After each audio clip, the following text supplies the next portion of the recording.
Sometimes you wanna go where everybody knows your name, and they're always glad you came. Welcome in, brothers, to another week in the Almost 13 Colonies. We're bringing you the Week 2 recap today. We're going to talk Zeke and destroy Tiny Trophy over Prestige Worldwide. Zeke didn't destroy much of anything, but Clay's three-headed monster of Aaron Jones, Mark Andrews, and Carson Wentz, yes, the Carson Wentz, did enough to overcome a lackluster performance from Prestige Worldwide. Didn't I just make fun of Clay last week for his defense being his top performer? That's karma. Patrick's mustache, Tiny Trophy.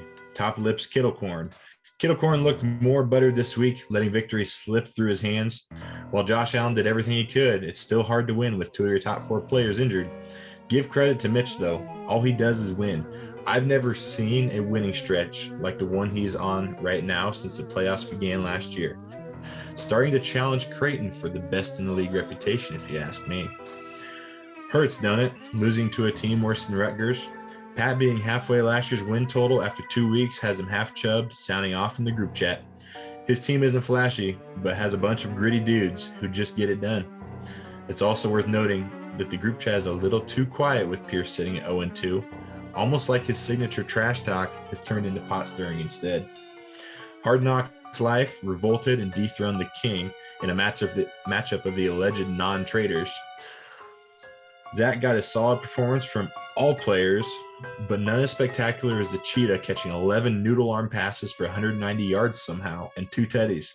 Maybe he spread the injury bug he had last year to John, who's missing Michael Pittman, Keenan Allen, possibly Justin Herbert. Still waiting for comment from John on the status of those guys.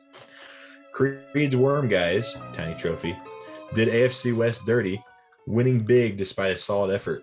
Alexander should have been more specific when naming his team, as he let his inner Raider and Bronco out this week. Alexander, I should have added a Tiny Trophy. Waddle was fantastic in this one, and one of the best performances we've seen all year, but was matched by Lamar Jackson on Brecken's side. The true difference maker was the dominant performance of the one and only Mike Williams, who I'm being told Brecken traded for just before game time in exchange for a Jolly Rancher. Corn Kid got Cobb as Apollo Creed, Tiny Trophy, launched his yearly endeavor to the fantasy moon. It's inevitable. Steady as the tilt of the earth on its axis, Creighton's team will always be good. And eventually, they start to win. How high will he finish this year? Just depends how many trades he can make. Only time will tell. Unfortunately for Andy, his corn just didn't have the juice this week. And that's your Week 2 recap. Stay tuned. We got a great episode ahead for you, boys. All righty, ladies and gents, welcome into our second regular season episode of the Almost 13 Colonies podcast. I'm your host, the worst commissioner of all time, Colin Sears, joined as always by Deucer Pat over here, and the shall we say, perennial winner of our league, Creighton, or at least top finisher. Is that right? Right. Okay. So he's going to be our guest picker today and give his commentary and takes on a lot of things that we're discussing. At some point, Clay might join us. As I understand, he's got a conference. I'm not sure how that's more important than a podcast, but he just thinks he has unlimited vacation time on this podcast. I don't know why. Yeah, we might have to reduce the amount of PTO that he gets. Yeah, definitely need to rework that contract. Yeah, I think that's going to have to happen. So, if you haven't seen it yet, check out the recap of Week 2's action. And without further ado, we're going to jump right into injury updates. What you got, Pat? Alrighty, so I got 3 injury updates this week. First one is going to be Jerry Jeudy on day-to-day due to the ribs. He's not officially ruled out yet for Week 3 of the NFL, but it doesn't seem like it's going to be good news. So I would have a backup ready for Jerry Jeudy if I was a fantasy owner. That's just me. Next notable injury is Keenan Allen, still questionable for Week 3. Although this is they are seemingly saying that he should be available for Week 3. But we'll just have to wait and see. And the last one, which is the big one, is all of the wide receivers for Tampa Bay are just out, I guess. All of them. So Chris Godwin, he's still questionable. Julio Jones is questionable for week 3. Mike Evans got the suspension for the fight on the field during the game on Sunday. So He did get suspended? he did get officially suspended only for 1 game, which I think is fair. Yeah. But I guess the biggest question is who the hell is Tom Brady going to throw to? So does that leave like Scotty Miller as their number 1? I think it does. Wide receiver 1, boys, stock up. It's unreal. I have no idea what their game plan is going to be, but if you're a Leonard Fournette fan, I know what it is. Pretty good. It's feed Uncle Lenny time, man. Feed Uncle Lenny. Feed Uncle Lenny. And that's it. Going to be it for the injury update. All righty. So we'll jump right into waiver wire players after that. So who are some people that you think? Oh, Vinny's going to join us here. Who are some people you think are valuable ads on the waiver wire? So the number 1 for me is going to be Jacoby Myers from New England. He got some really good action last week, along with Nelson Aguilar. So I would, I love that backdrop for me. Boys, what up? can you hear me? Yes, sir. Yeah, loud and clear. Oh, hell yeah. My car audio system works flawlessly. Are you Thank potting God and for driving right audio. now? Oh, yeah, I'm totally driving right now. That's awesome. That Is that legal? deserves a great grade of alpha. Yeah, For sure. let's just say I'm dedicated to the pod, even though I missed last week. Okay, I just gotta say, I take back my statement about reducing your PTO. Yeah, do not Hey, listen thanks. to the first 2 minutes of the podcast. Yeah, just ignore that. Oh, no. I didn't mean it. I don't think Hey, you does realize how Clay have dedicated to have his I am- drink even though he's driving? I'm dedicated. I do have a cup of water. Hey, does kombucha count? Kombucha's got a little bit. That's probably legal. What's that? French for pussy? It's like fermented, whatever the heck. It's like the Whatever new it health is, it's food. disgusting, and no human should ever have to consume it. It is pretty bad. It's pretty bad. Yeah. All right, so Pat was just getting into the top waiver wire players, and we were discussing Jacoby Myers. Yep. So Jacoby Myers had a lot of really good targets, as well as Nelson Aguilar. But I think going into next week, Jacoby Myers is going to have a little bit more targets and probably a little bit more yards. So as far as the New England receivers go, I would try to target Jacoby Myers. Yeah, if stupid Dak wouldn't have hurt his hand, I wouldn't have had to drop Jacoby to grab a quarterback. Yeah, I know. That's what you get for counting the Cowboys. Yeah, no kidding. Fucking Speaking of the suck. Cowboys, I have their defense as the number 2 of my top waiver wire picks, just because Pretty solid they're going up against the Giants. Creighton, hold me humble to that. Yes, Monday Yeah, Night you're Football. correct. Monday Night Cowboys, Football. Giants. Yeah, cool. So it's the Giants. I still don't think that they have. I mean, they have a good offense. I don't know if they have a great offense as of yet. So this is definitely going to be the test for them going into Monday Night Football. So Daniel Jones gonna get sacked like 10 times. easily. But So- that's why I heard that Saquon Barkley's going to tear him up. Saquon's sus. Yeah, you're probably right. And then my last top waiver wire is Marcus Mariota, aka the man who apparently does not know that he can throw to Kyle Pitts. No, did Yeah, you hear no the kidding. Atlanta Falcons coach?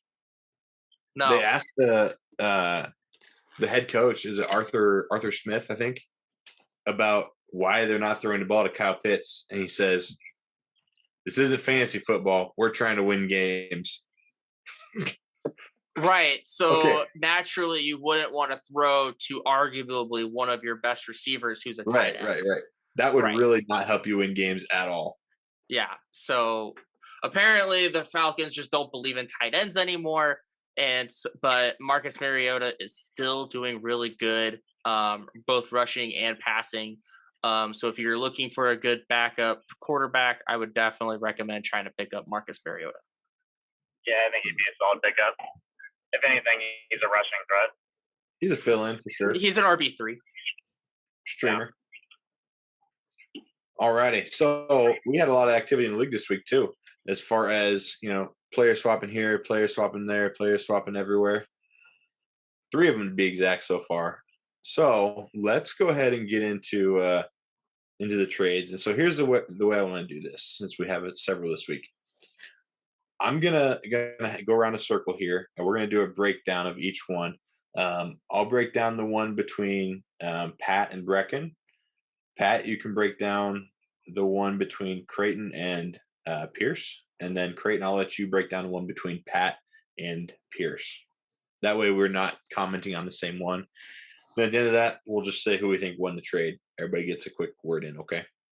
All I'll say is that there should have been a trade before this podcast, but the person who had big wet game or whatever, spit game, talking up how he needs to trade more with people, or we need to trade more with, he won't accept it. So just gonna put that on the table.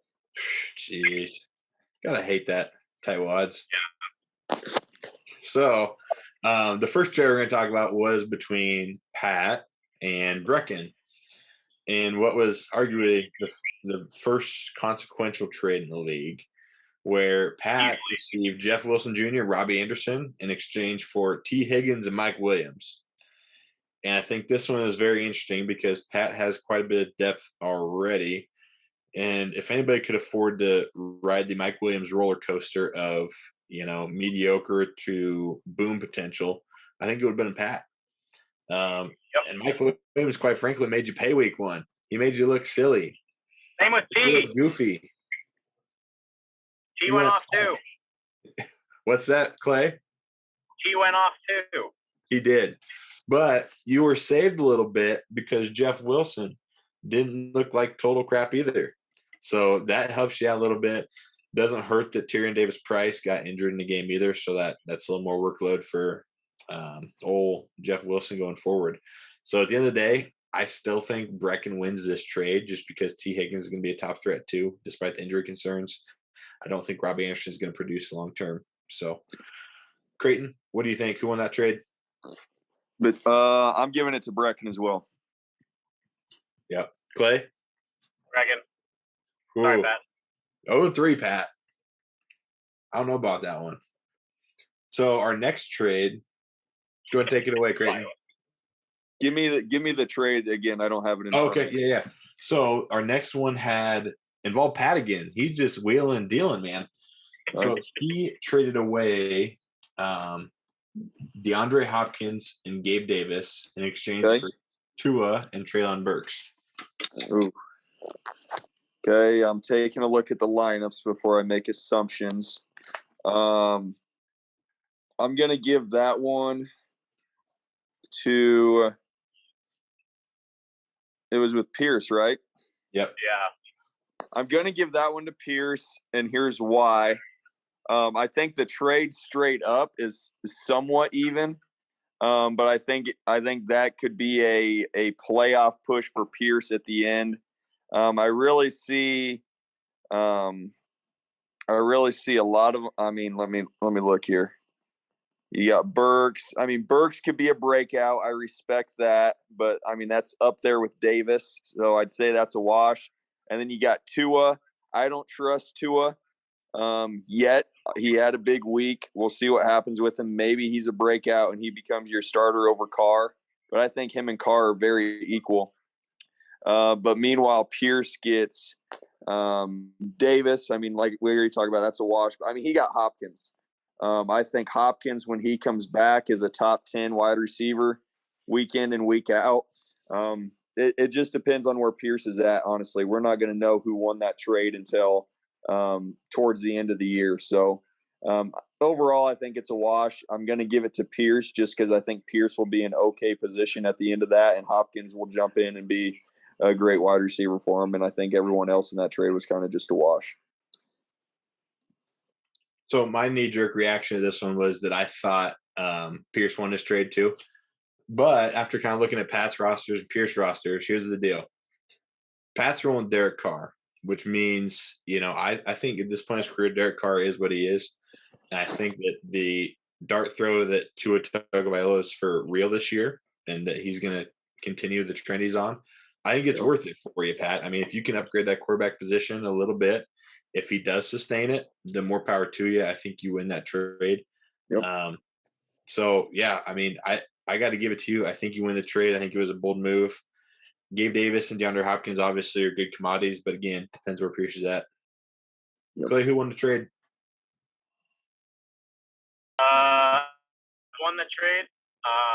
If I was Pierce, Tua had great marketability, and you could have wrote the hot sell price right now just after that big massive week. And I think Pat got an absolute steal for Tua. Not bad, Pat. So you win some, you lose some, Pat. That's the way it goes. That's how it always is in fantasy. So our last trade, go ahead and break it down for us, Pat. All righty, for our last trade, we've got Apollo Creed and Hertz Donut, which is Creighton here and Pierce. Creighton is going to receive Dalvin Cook, Rashad White, and Sony Michel. And Pierce is going to receive James Robinson, Cordarrelle Patterson, and Michael Carter. If you want my honest opinion, I think Creighton won this trade. Dalvin Cook is not cooking right now. That does not mean Dalvin Cook is not going to cook the whole season. And I think Dalvin Cook is a great trade for Creighton to make. I said it on the last podcast. Creighton needed to make trades. Creighton made a great one here. It stinks that he had to lose James Robinson for it, because James Robinson, I feel like, is a solid option. But I feel overall that Creed is just going to be in a better position than Pierce is. Again, though, Pierce is a way worse team than Creighton and had to get rid of Dalvin Cook and had to make some sort of change to save his season. So I think overall it's a good trade, but Creighton definitely wins it. Yeah, that's where I disagree. I think if you look at it from a piece of paper and you look at how the teams are performing the first 2 weeks, I think Pierce won the trade, mainly from the fact that I think Pierce technically put them into position to win some games on a weekly basis now. Creighton's going to continue to do what he does. I think he'll be fine. But Pierce needs to make that move, and I think Pierce won the trade, but the was pretty good. And that's where I agree. That's where I'm going to agree with you, Clay. Like, Pierce had to make this move. If he is going to salvage anything of this season, he had to make that move and has to start getting points on the board now. So I think Pierce definitely improves with this trade. I still think, though, Creighton won it just based on the fact that he now has Dalvin Cook, who I think will get out of this rut that he's in and will produce the numbers that Dalvin Cook should be producing. Let me use a good analogy. Do any of you guys shop at Hy-Vee? Occasionally. Occasionally. You guys know when you go to the veggie department, they have those what do they call them? Ugly duckling vegetables or whatever the heck. They're cheaper priced because they don't look as pretty as the other ones over there. Oh, yeah. See, what happened here was Creighton traded a bunch of ugly looking, mediocre vegetables for one perfect, gorgeous, crisp red apple. I mean, he got the steal here because Dalvin Cook's an elite fantasy performer. He's done it years before. Yes. And he's going to do it again, especially now that the Vikings saw how their air it out attack worked last game. I mean, you can't sustain that the whole season. You have to rely on your run game. Has to start there. Dalvin's going to break out and start going for 20 a game, and Creighton's going to be unstoppable. So kudos to you for making a move. Pierce, I mean, I get it. You're trying to put some puzzle pieces together, but I just don't think I would want to put my season in any of these other guys. I mean, I get you're 0-2 and desperate, but at the same time, you got to hang on to some of your studs unless you get King's ransom. So, yeah, I think Pierce did get a decent haul. Like you said, he had to make the trade. He needed to save the season. He's got some more consistent performance here, but at the end of the day, I think Creighton's team got a lot better. So. Yeah, probably. Yeah, I'm kind of I'm on the fence for either or. Yeah, it's interesting. Yeah, circumstances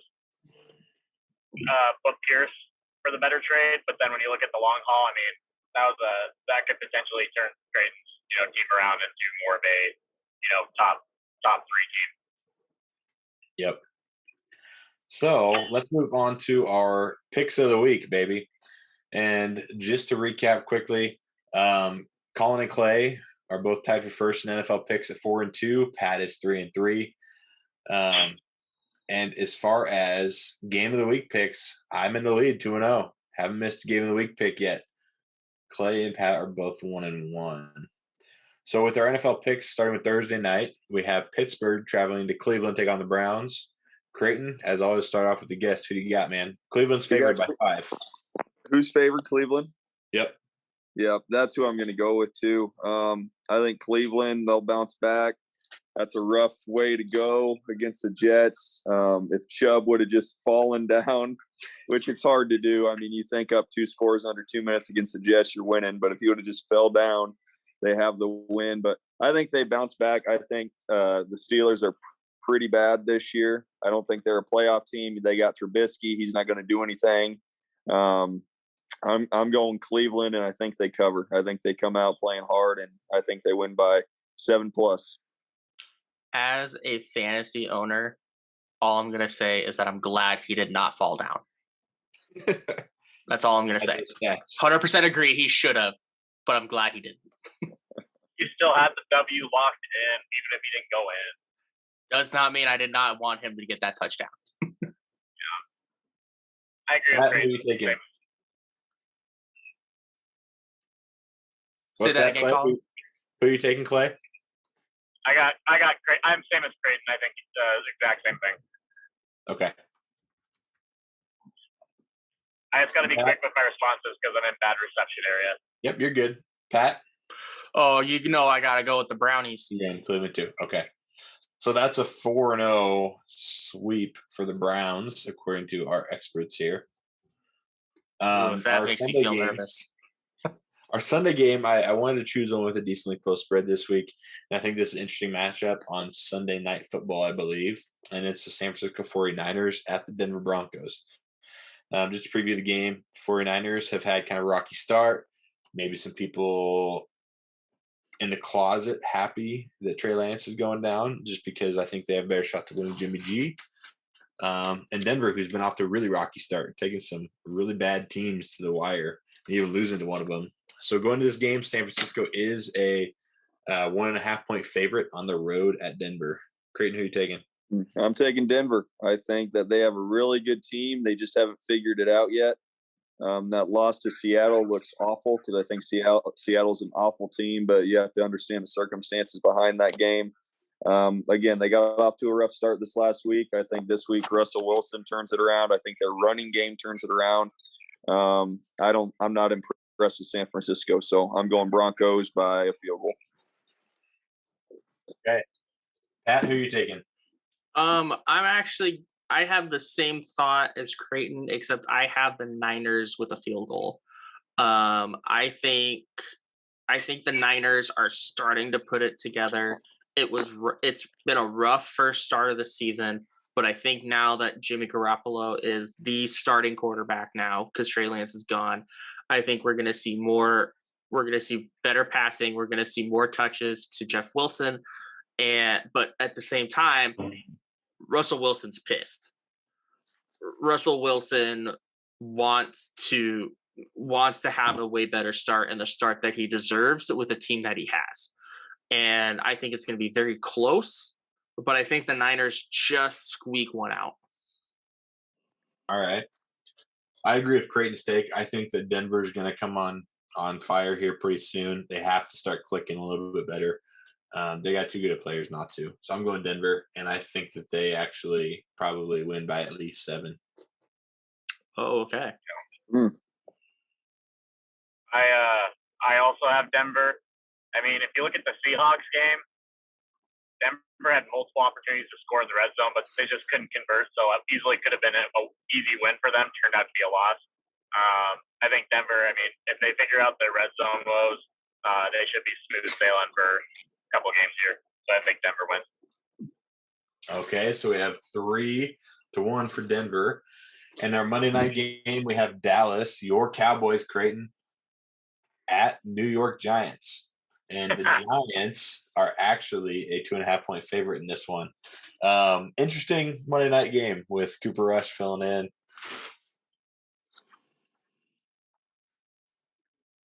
Am I up? Yes, sir. Yeah, I'm going Cowboys. I think their defense is pretty elite.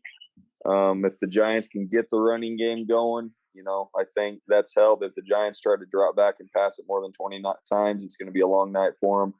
Cooper Rush ain't bad. He's 2-0 in his NFL career starts. Put him in the Hall of Fame, man. Put him in the Hall of Fame. He's perfect in his career. They have a good rushing attack, a good 1-2 punch, even though they don't use Zeke the right way, as Clay sees.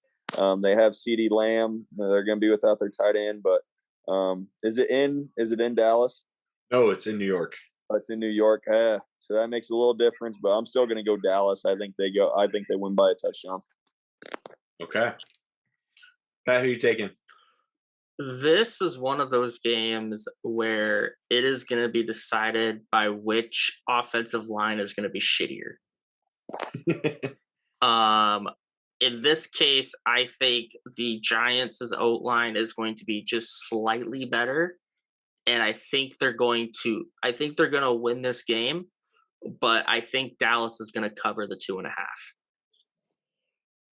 So I think this is going to be a 1-point win.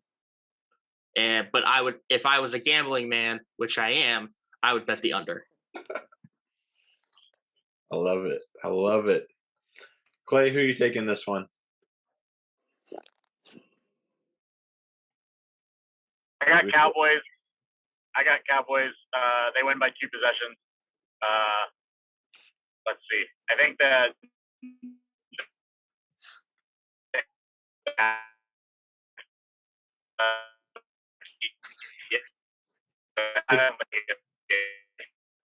Hey, Clay, you're cutting out a little bit here. So what I'm going to do is I'm just going to ask for your picks, and then you can just give me like a one-word answer if you want to.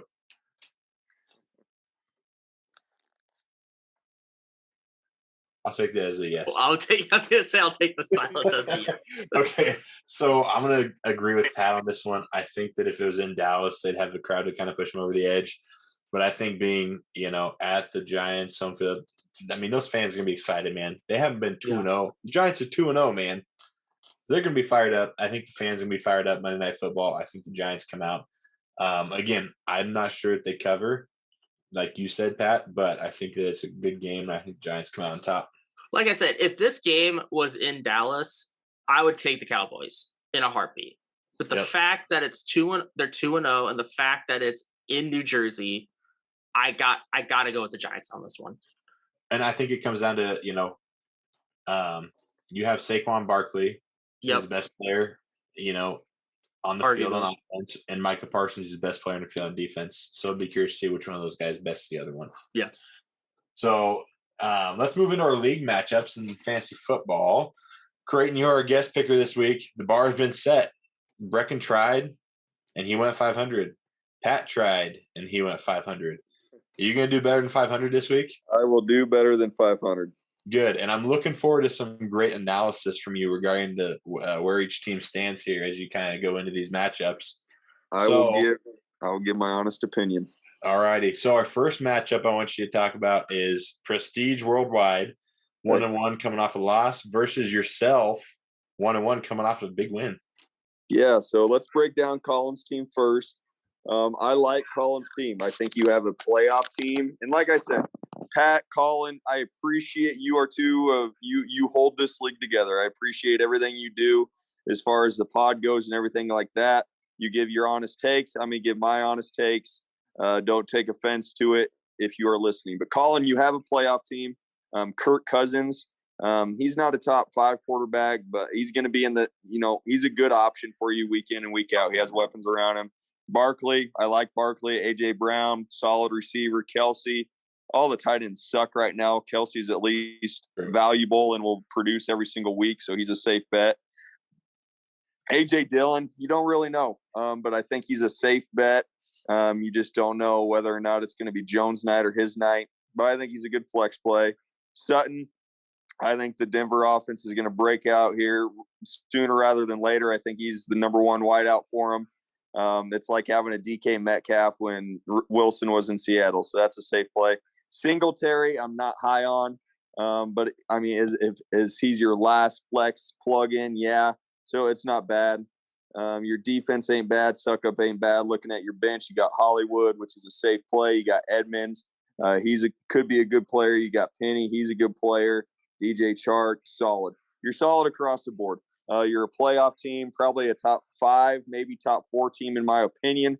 Unfortunately, you're crossing paths with me this week, and I have to go with myself. I think after that trade, given my trade breakdown with Pierce, I really do think it was a fair trade across the board. I think it made, and this is something we talked about, I think it made my team better. I think it made my team elite, to be honest with you, and he had to do it. I was stuck with so much depth, which was part of my draft strategy in order for trades, that I had a hard time picking a lineup each and every week. So I hated getting rid of Robinson because every year he's undervalued and then always ends up just maintaining the whole year for the most part. So I think he got a good pickup there. Yeah. But kind of going into my lineup, I got Russell Wilson, quarterback right now. He's underperformed. I think he'll be better this week. Obviously, you got Sutton, so that might cut into his production a little bit, which I know is why you're probably starting Sutton. I got Christian McCaffrey. He's going to score a touchdown or two one of these games if the Panthers can just freaking put it into the red zone. So I love CMC. St. Brown had his breakout game. If you look back to last year, the last half of the year, and then into this year, he's a top 5 receiver. I think I had one of the steals of the draft, getting him for $9, and he's breaking out again. He's a great play. Schultz, he's probably going to be out. We'll see what I do on waivers for tight end. I currently have CeeDee Lamb starting. I don't know how to feel about him yet, but if the Cowboys want to win, they're going to have to get him the ball. Akers, it's a toss-up between him and Henderson. Who freaking knows? But whoever it is, I think is going to have a good day. Dalvin Cook, he's elite. Rams D, I love him. Hopkins. And then my bench is still solid even after trading all those guys. So I like my team too. I think 2 playoff contenders are going against each other. I think I'm going to come out on top this week. But I'm only saying that because it's me. I think it really could be a toss-up, and it should be a great matchup. Yeah, you got to have confidence in yourself, man. So our next one is potentially debatably the pseudo game of the week, but not quite game of the week. Okay. We got Patrick's mustache, Mitch 2-0 versus AFC West. Who you got? Okay, I'm looking at Mitch's team. I won't break down every player again. That probably took too long. Sure. Sorry. Mitch has a great team. He's a playoff team as well. Stafford, Taylor, Chase, Sanders. I don't trust McLaurin. I don't trust Harris, but I think his Stafford, Chase, Taylor combo and Sanders is hit or miss. It makes his team elite. He's got a really good bench with Robinson, Burrow, Lazard, Wilson. He's got players all around. He's playing who again? He's playing AFC West, Alexander. AFC West. I'm guessing I'm going to pick Mitch. Let me look at AFC West. That's Alex. He's got Mahomes. He's got Harris, which is good. You got Adams, which is good. You got Waller, which is another good play. Waddle's not bad, but then you got Judy and Pierce. Pat already gave the breakdown on Judy. I don't think he's going to play. Pierce, I think he's up and coming. Burkhead is kind of done with that. Alex doesn't have a bad team. I think he's going to be on the fringe of the playoffs. He's not winning the division because he's in my division, but I think he gets second in the division. I think he has a pretty good team, but I'm going to give it to Mitch this week. All righty, Mitch it is. So Mitch is projected to stay undefeated, according to you. So Something to watch. Next matchup, we have Hard Knocks Life, Zach, who's 1-1, versus Hertz Donut, Pierce, who's 0-2. Okay, so starting with Zach, Hard Knocks Life. God, dude, I don't like his team. I think he's going to be on the fringe of the playoffs. I think he's a 7 or an 8 seed right now as it sits. I don't trust Rodgers. Mixon's a good play. Debo's a good play. Knox is a decent tight end. Hill's going to be hit and miss. I'm telling you right now, I don't trust Tua yet. I don't trust the Dolphins offense. They broke out in the second half. Sure. We'll see. Gibson is good right now because their other running back got shot. Gibson is not an elite running back option. He's going to fall off at some point. I mean, just look at his production from this last week. He had 14 carries for 28 yards. That's pretty bad. A touchdown saved him. He's not an elite option. He's overvalued in his projected points. Michael Thomas, he has freaking Jameis Winston throwing him the football. I actually watched a little bit of that game this last week. Jameis is a bad quarterback. He was making bad throws all night. Thomas isn't great. I don't trust Zach's team. I think Zach needs to make a move in order to give himself a chance in the playoffs. He's going up against, tell me again. Hurts Donut. 0-2 Pierce. Donut Pierce. Donut Pierce is in 0 wins. Pierce is 0-2, but he doesn't have a bad team. Jalen Hurts, I watched him play. You said it first, Colin. He is fun to watch. He is an elite quarterback. He's probably going to be a top 3 quarterback on the year. I think Eckler's on the verge of breaking out. He's got the Smith combo stack. I don't think Smith is great, but one of these he's going to get a 70-yard touchdown reception. Cordell's completely hit and miss. I think he could get 5 points or he could get 20 points, but he's not a bad flex play. I think Robinson's legit. I think Carter is going to keep his value anywhere between 8 to 14 points a game. I think Pierce is making his team better. I think his trades this week made his team better. I'm going to give it to Pierce to pick up his first win. All righty. Is that considered a hot take that you said Jameis Winston's a bad quarterback? Dude, I think that's the fairest of takes. Yeah, thank you. Yeah. That was more joking than anything. So. Our next matchup has Steve, who came into this week with a lot of hype, man, and lost in the game of the week. So Kittle before versus... Creighton gives his picks here, I want to reiterate something I have said on this podcast, and I've gotten ridiculed multiple times on this podcast. Brandon Cooks is not elite anymore. And I think Steve is seeing that. I think he's had 11 fantasy points in the last 2 weeks. Like Brandon Cooks is just not a consistent enough receiver anymore. Like just he can still ball. He can still ball, but he's just not going to be able to produce those numbers. And I really, truly think Steve needs to reevaluate him. That's all I'm going to say. Creighton's back to you. Right. So, anyway, Steve is taking on Creed's Worm Guys, and who I'm told is the Beather Reed brother. Brecken told me that. Yes, 100% confirmed. So, don't shoot the messenger. Who you got here? All right, breaking down Kittlecorn, Steve's team. Steve has some ballers, but golly, dude, his team is rough too. I don't know if he's a playoff team, to be honest with you. Josh Allen is elite, yes.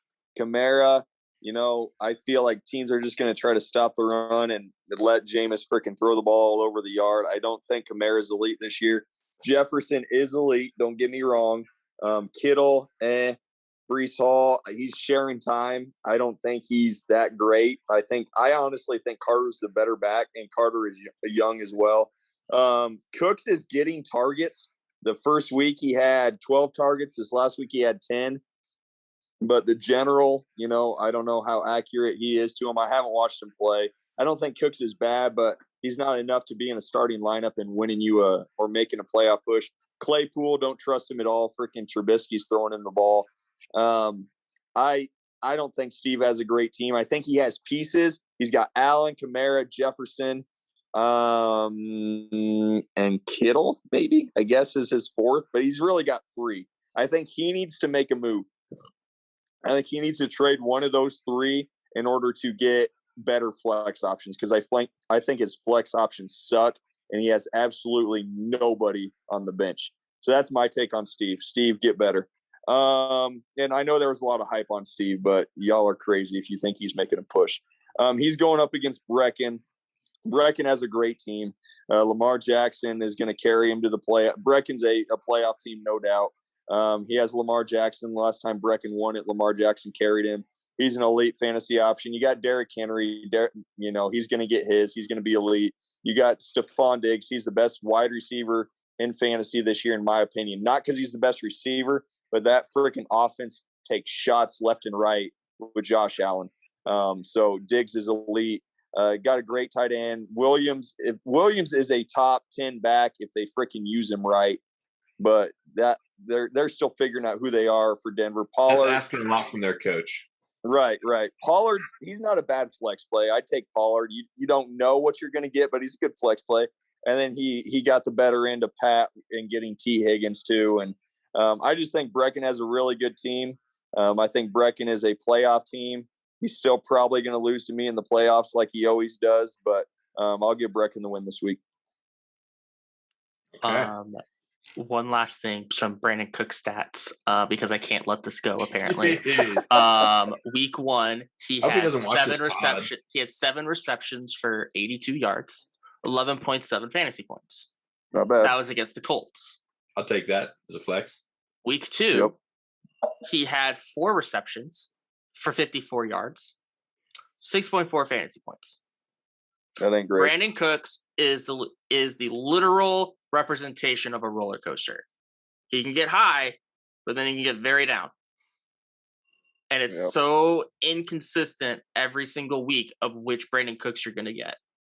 But I mean, it's a flex play for Steve. I won't hate on it, but to me, that might be his best flex play. If that's your best flex player, that's an issue. But I mean, he's getting a load. Like if my wide receiver is in a flex spot and he's getting 10 to 12 targets a game, I will plug him in all day long. 100%. 100% agree. But he needs to be getting those targets. Yeah. In order for me to for me as a fantasy owner, if you're going to be in my flex spot, you got to be getting at least 10. Anything lower, I have to reevaluate. Yep. Yeah, for sure. So next matchup is Zeke and Destroy 1-1 versus the King, who is 1-1. Ooh, I like this matchup. All right, looking at Zeke and Destroy Clay 1-1. Is he going to ride Wentz just because of one big week? I don't trust Wentz, but it looks like he's his starting quarterback right now. He's got Jones as his RB1. Jones is he had a big week, but again, he's splitting time with Dylan. I personally think Dylan is just as good as Jones. I think they split. That's a tough play. Samuel, wide receiver 1 in Washington. I like Samuel. He's a good play. That was a good get for him last week. Mark Andrews, he's good. I know there was a big rave on Stevenson and being a steal because he drafted him for $4, but I was never big on it, and I'm still not big on it. He got 4.7 points and 8.8 points. He's playing with the Patriots backfield. That isn't a steal. If he's not a flex option to get you to the playoffs. Sorry, Clay. Zeke, I like Zeke. I like the Cowboys, but it's freaking the Cowboys. He got 6.9 points and then 10 points the next week. They don't use him as much as they used to. Pollard's coming into the picture. Is he still a good running back? Yes, he just doesn't get the volume. And then you got Josh Jacobs, who I don't trust. Jacobs is off to a decent start this year, but I don't trust him that much. Clay, I think you got to make some moves, my man. Mike Evans is good, in my opinion. Golly, but I don't love your team. I think you potentially could make a run at the playoffs, maybe, depending on your division. But you got to get your team better. Who's he going up against? John, right? Yep. Okay, you got John. John ain't making any trades. We know that. So we got to look at John. Yeah, who he's got, man. You got to look at John's team for what it is. He's 1-1. Herbert, great quarterback. I love it. James Conner, don't trust him. You look at John's lineup right now, and there's freaking questionables next to 4 guys. James Conner, I don't trust him. Keenan Allen, don't really trust him. I think Mike Williams is the better receiver there. I think he gets more volume anyway. Pittman, I like him, but freaking Matt Ryan sucks. So I don't think he's going to get anything. They got to let Taylor run the ball. Fournette, I like Fournette. Bateman, come on, dude. Is Bateman going? I know he's off to a hot start, but that's only because of his touchdowns. And he got 5 targets and then 7 targets. So I think John's playing with fire too. I think this is probably the hardest pick of the week. But I'm going to give it to – I'm literally flipping a coin right here. I'm going to give it to Clay, I guess, if I have to pick a winner. I'm going to give it to Clay, but I think it's a very close matchup. this week. Unfortunately, there are no participation trophies on this podcast. It goes against our ethos. So we're going to make you pick winners. But Yep. We'll go appreciate the pick, man. So our last and final matchup, the week 3 game of the week, is the first inaugural Portillos Italian Beef Bowl between Pat and Andy. And I love it. I need trash talk every single day from this game. I need to see you two going at it like a couple of piranhas who are hungry for some meat, man. We need to see that trash talk and that fire. Don't you think, Creighton? I absolutely think that. I'm excited for this matchup. I love Pat. Everything I say, don't take it personal. But you need a slice of humble pie, man. You're 2-0. Congratulations for being 2-0. Everything I've said everything I've said up until this point for projections and playoffs, I will never say you aren't making the playoffs or you have a horrible team.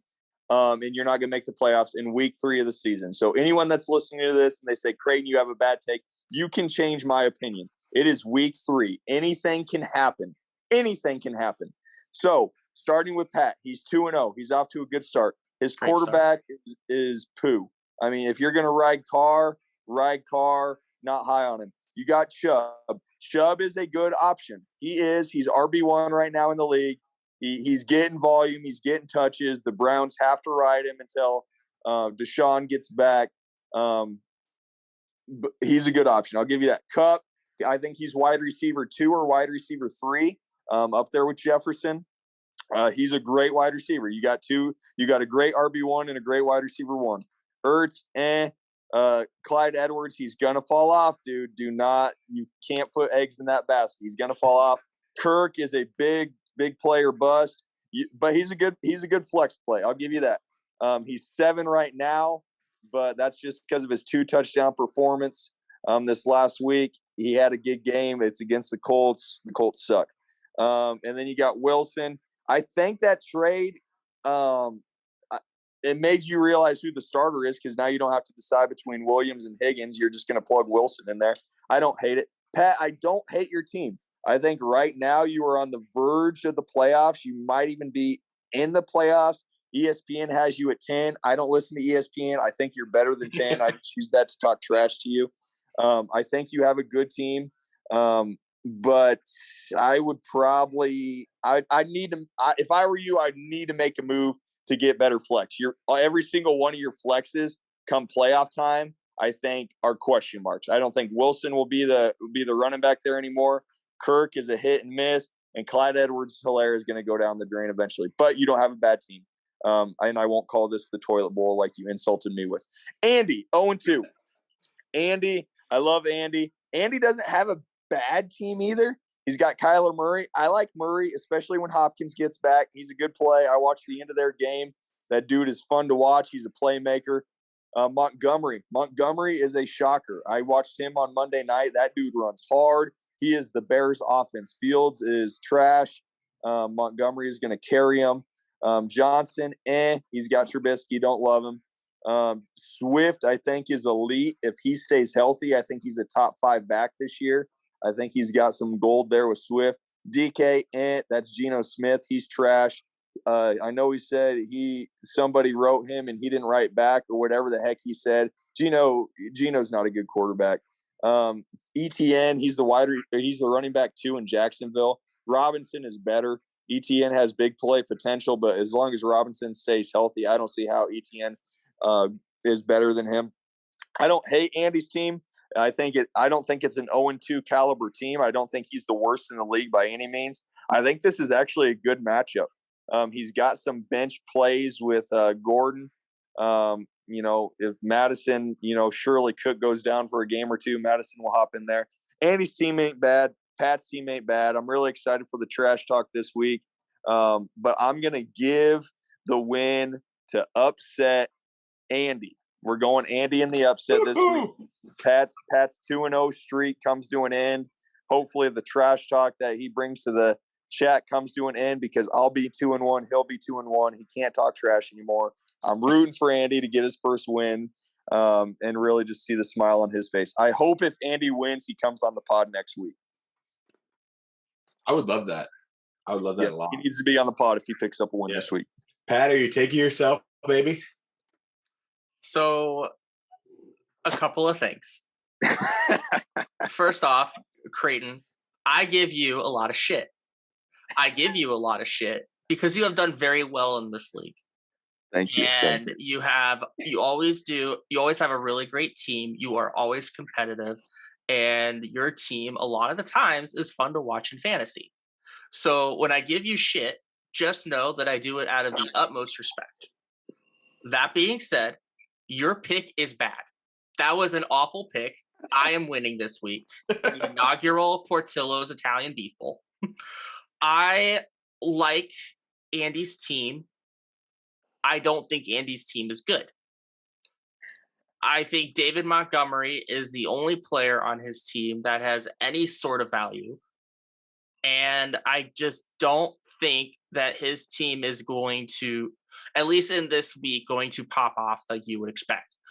I do think later down the road in the season, if he does not make any trades, I think this team has potential to win games, and he has the potential to hit 500.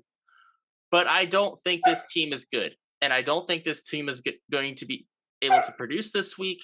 And I am going to win the first ever Portillo's Italian Beef Bowl. I love this. I do too. So much. They were getting bowl games. I think it's a great matchup. I think it's going to be a close game. I'm excited to watch it. I think it's huge. I think an 0-3 start. I know it's happened, but I think that's hard to dig out of. In a 3-0 start, you're sitting really, really good, Pat. 3-0 start. Be so good. It's a long season, but 3-0 is a heck of a start. You give yourself some wiggle room. So it's a big game. 0-2, 2-0. I think there's a huge difference between 1-2 and 0-3, and there's a big difference between 3-0 and 2-1. So we'll see what happens. This will make or break Andy and I season. Yeah, for sure. Whatever the outcome is. Very much. Yep. So we don't have Clay's answer, do we? I don't believe we do yet. I don't believe we do. Okay, so I'll just give my take here. Pat, I think you got a good team, and I'm going to give you the nod this week over Andy. Thank you. I love you, man. But I just think that Cooper Kupp and Nick Chubb right now with no Deshaun Watson is getting way too much volume. Nick Chubb is in over his head right now with work, and I think that's really what's going to fuel Pat. I'll be curious to see if he ends up starting Derek Carr or switching over to Tua. But you see, though, here's the brilliance of my team. If Nick Chubb is working too hard, I have Hunt. That's true. So I could see you also throwing him in there. So yep. I think Pat is going to show up and start 3-0 this week. As crazy as that seems, right? I could see it. This dude called it, so I'm going to go with Pat on this one.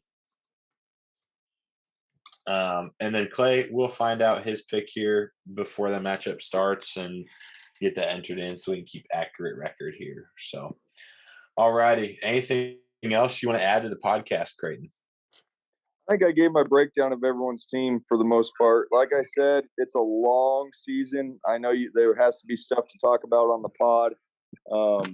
So you give your takes every week on the weekly teams, but I think it's a long season. I think everyone is playing the game pretty well right now. There's been a decent amount of trades, and the matchups have been fun. So we'll see how the season progresses. And I think weeks 3 through 5, I think, are some of the most crucial weeks in fantasy football. It kind of separates leaders from the bottom and vice versa, and you really start to build your teams, because after week 5 and 6, you don't really see a whole lot of trades take place. People are pretty confident in their team. So I think these upcoming weeks are critical. I think every single move you make is critical to your long-term success. So I'm excited to see how it all shakes out. Yeah, I agree with you, man. So, well, that's another wonderful pod under the belt, boys. I appreciate you joining us, Creighton. I was very happy that your game got moved back a little bit, so you get some time to kick back and make some picks with the boys. It was fun. Best of luck to you guys. I hope you guys rebound this week. That's a tough loss last week. So, oh yeah. Has your defensive coordinator figured out the problem? Hey, they might listen to this pod, so I don't want to get too in depth if our defensive coordinator listens. No, they ain't listening to this pod. Dude, our defense is trash. I mean, freaking Zach's middle school, what's he coach? 8th grade? Yeah. I think their offense could score against us. It's absolutely awful. I don't think we rebound. I was told that if we give up 28 points this week, that the head coach is going to be taking over the defense. So hopefully that happens. Our offense hasn't been great the last 2 weeks. We came out kind of flat. So we're gonna rebound this week. We got a Division I receiver. I don't know if you've seen him the first couple games. It's number 1. He's 6'6", about 200 pounds. Offers by Tech. He's just a freak. One game he had like 9 catches for 255 yards and 3 touchdowns. Yes, he did. We're going to find ways to get him the ball early and often, and just move him around. But I'm excited. It's a big game. It's a team from San Antonio. Traditionally, they're a pretty good team. We got them, and then we got our bye week next week, and then it's freaking Permian, man, where 25,000 people will be at the game. So you need to go into your bye with a win. How many non-conference games do you play in a season? I feel like you guys have had a lot. Yeah, this is our last non-district game, and then it's a bye week, and then we'll have 5 district games. So crazy. And in order to make the playoffs, you got to get top 4 in the district. So in Texas, it's kind of weird. Like these non-district games, technically, they don't even matter. Playoffs is determined by getting top 4 in your district. So we have a 6-team district. So in order to make the playoffs, you got to get in the top 4. So non-district doesn't even matter. I mean, it does matter because you're playing to win, but if you win or lose, it doesn't matter. As long as you get top 4 in your district, you make the playoffs. So we'll see. Hopefully it's a better week this week, but it's a 4:00 kickoff on Saturday. So as much support as y'all have given us, I doubt many of y'all will be listening because it's a college football Saturday. So one last thing before we let go. What does a guy have to do to get sound to work in your stream? Dude, do you need someone to work for free to make sure that sound goes into your streams? I can be that guy. It's unbelievable. Like your freaking Ratliff Stadium, like the most well-known stadium in the United States for high school football because of Friday Night Lights, and you can't put a quality stream up. Like it blows my mind. My parents are the same way because they always stream our games, but they listen to the radio, but the radio and the stream don't match up. I will say the radio guys are electric to listen to, especially in the first game of the season when they hit the call for like the last minute, Hail Mary to like win the game. Like that was an electric call. But like the radio guy and the stream do not connect. So you are like 15 seconds behind on the radio versus what's happening on the stream. So we gotta figure something out. I don't know who your IT guy is at the district, but if they need help, I'm your guy. It's bad. I know you are. I'd love to get you. I'd love to get a lot of y'all down here. I want Clay I want Clay to come and be the media director. He does a lot of our graphics, and I appreciate him. I want Colin to come and be the team chiropractor. I'd love to hire him. I'd love you to come be the IT guy. I love Zach to come down here and start coaching with us. I mean, I love a lot of the guys in this league to come down and be part of it, but nobody wants to leave Nebraska for some reason. So, well, if you guys are playing March ball, I'll be down in March. Well, I don't think we'll be doing March. We got spring ball, but nothing streaming. Man, unfortunate. I know. So, all right, boys. Well, cheers to another well done pod. Best of luck to your teams, except yours, Creighton, this week. Yeah, likewise, my man. Likewise. So, all right, boys. Have a good rest of your week. Yep, you too. See y'all. Good night, everyone.